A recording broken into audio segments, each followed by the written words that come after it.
Hello, students. Today we are going to learn about the cell, the unit of life. Myself, Dr. Varsha Zope, and I am delivering here a lecture on cell, the unit of life. Before going to detail of this cell, I would like to request all of you that if you are really get benefited with this video, please like, share, and subscribe the video. Thank you. Starting with a cell. Starting with a cell, in our daily life, we call red blood cells, white blood cells. Then you have heard about the nerve cells, mesophyll cells, and columnar epithelial cell. All these are the examples of cells, and you might have heard also the prokaryotic cell and eukaryotic cell. Cell is there everywhere, and all the living world is based on the basic fundamental unit, and that is the cell.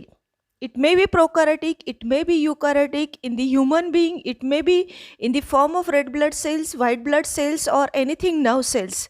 So all these cells is a material which initiate all the activities of a cell and thereby body. First we will see the definition of a cell. Cell can be defined as it is a fundamental, structural and functional unit of all living things. माने इसका मतलब क्या है कि कोई भी living thing है, उसका बेसिक थिंग जो है, सूक्ष्म थिंग जिसका फंक्शन अफेक्ट करता है वो बॉडी को, लिविंग बॉडी को, उसका स्ट्रक्चर अफेक्ट करता है, that you can call it as a cell. When you consider a unicellular organism, that particular unicellular, uni माने एक ही सेल का जो ऑर्गेनिज्म बना हुआ है, so it carry out independent its existent and it performs the essential functions of life, that is also a cell. And when you consider a multicellular cell, multicellular माने बहुत सारे सेल्स का collection जिसमें है उसको बोलेंगे multicellular. And each and every cell here also perform the main function, and that is the fundamental, structural and functional unit of all living beings. Anton von Leeuwenhoek नाम के साइंटिस्ट थे. उन्होंने first describe किया live cell को. Robert Brown was a scientist who discovered nucleus, and the invention, जब microscope का invention हुआ उसमें इम्प्रूवमेंट हुआ. उसके बाद में जब इलेक्ट्रॉन माइक्रोस्कोप आया तब साइंटिस्ट लोगों ने, सब लोगों ने स्ट्रक्चर और फंक्शन सेल का डिटेल में स्टडी किया. This is all about this cell. Introduction. Now we will move for the overview of a cell. Overview माने क्या कि जनरल एस्पेक्ट, जो प्लांट सेल है, एनिमल सेल है, यूनिसेल्युलर ऑर्गेनिज्म है, मल्टीसेल्युलर ऑर्गेनिज्म है, माने प्रोकैरियोटिक सेल है या यूकैरियोटिक सेल है. तो एक ओवरव्यू सेल के बारे में एक जनरल एस्पेक्ट क्या है वो हम लोग सीखेंगे अभी. तो human cell, if you consider a human cell और onion cell. Onion cell is an example of a plant cell. It will show the same structure, but something is different in the plant cell, something is different in an animal cell, and something will be different in a prokaryotic cell. We will see all these things. तो human cell अगर consider करते हैं तो human cell has a outer membrane as a delimiting structure of a cell, and inside this cell structure there is a dense material at a centre that you can call it as a nucleus. उसको nucleus बोलेंगे. सबको पता है nucleus contains chromosomes. वो basic genetic material होता है. Chromosome में होंगे डीएनए, उसमें यूक्रोमैटिन और हेटेरोक्रोमैटिन नाम के दो मटेरियल होते हैं, और जिसकी वजह से it maintains the hereditary characters generation after generation. तो ये हो गया डीएनए के बारे में. उसके साथ में न्यूक्लियस में होंगे आरएनए, उसमें साथ में हिस्टोन नाम के प्रोटीन्स होंगे जो यूकैरियोटिक सेल का पिक्युलर कैरेक्टरिस्टिक्स है. सो हिस्टोन प्रोटीन्स, उसके बाद में RNA and DNA forms the structure of a nucleus in eukaryotic cell. In both prokaryotic and eukaryotic cell उसमें एक डेंस मटेरियल होता है जो सेल के सेंटर में कॉन्सेंट्रेट होता है, जिसको हम लोग बोलते हैं साइटोप्लाज्म. और वो ऑक्यूपाई करता है volume of a cell.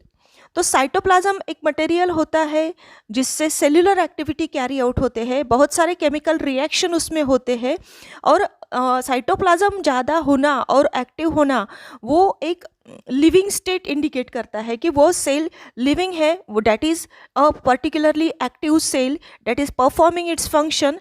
So cytoplasm is a active component.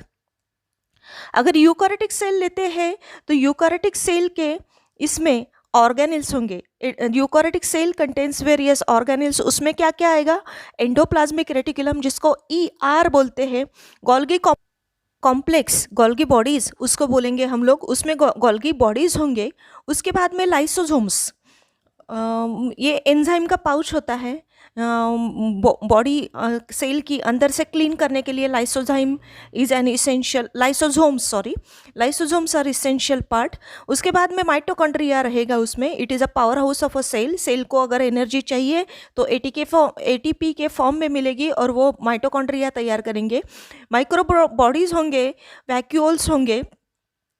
ये सब होता है सिर्फ यूकैरियोटिक सेल में, but the prokaryotic cell do not have such organelles like that of endoplasmic reticulum, Golgi complex, lysosomes, mitochondria, etc., etc. But the main thing here is ribosomes are present both in prokaryotic as well as eukaryotic cell. तो ribosome का functioning क्या रहेगा? Ribosome are not only present in the cytoplasm, but also they are also present in chloroplast structure. Chloroplast कहाँ पे होता है? Plant के cell में होता है। क्या करता है? फोटोसिंथेसिस कैरी करता है। उसमें भी राइबोसोम्स होंगे एंड माइटोकॉन्ड्रिया होगा या एंडोप्लाज्मिक रेटिकुलम होगा, उसमें उसके ऊपर भी राइबोसोम्स होंगे। और राइबोसोम का फंक्शनिंग क्या है? Protein synthesis. जहाँ पे प्रोटीन लगता है वहाँ पे सिंथेसाइज करके वहाँ पे रिक्वायरमेंट फुलफिल करना, ये फंक्शन है राइबोसोम्स का। When you see the overall structure of a cell, the size and shape and activities of cell greatly vary from organism to organism. हर एक ऑर्गेनिज्म में वो अलग होगा। माइकोप्लाज्मा है तो नेचर में सबसे स्मॉलेस्ट सेल है, और अगर लार्जेस्ट आइसोलेटेड सिंगल सेल का कंसिडर करेंगे तो ऑस्ट्रिच का एग जो है, it is a largest structure of a cell. Multicellular organism अगर लेंगे तो ह्यूमन RBC जो होते हैं तो 7 माइक्रोमीटर डायमीटर में होते हैं, और लॉन्गेस्ट सेल अगर कंसिडर करते हैं तो 9 सेल जो होते हैं ह्यूमन बीइंग के, तो it is a longest structure of a cell. तो ग्रेटली उसमें वो वैरी रहेगा, लेकिन फंक्शनिंग उसका परफेक्ट रहेगा। This is all about this cell. Please like, share and subscribe the channel. Thank you.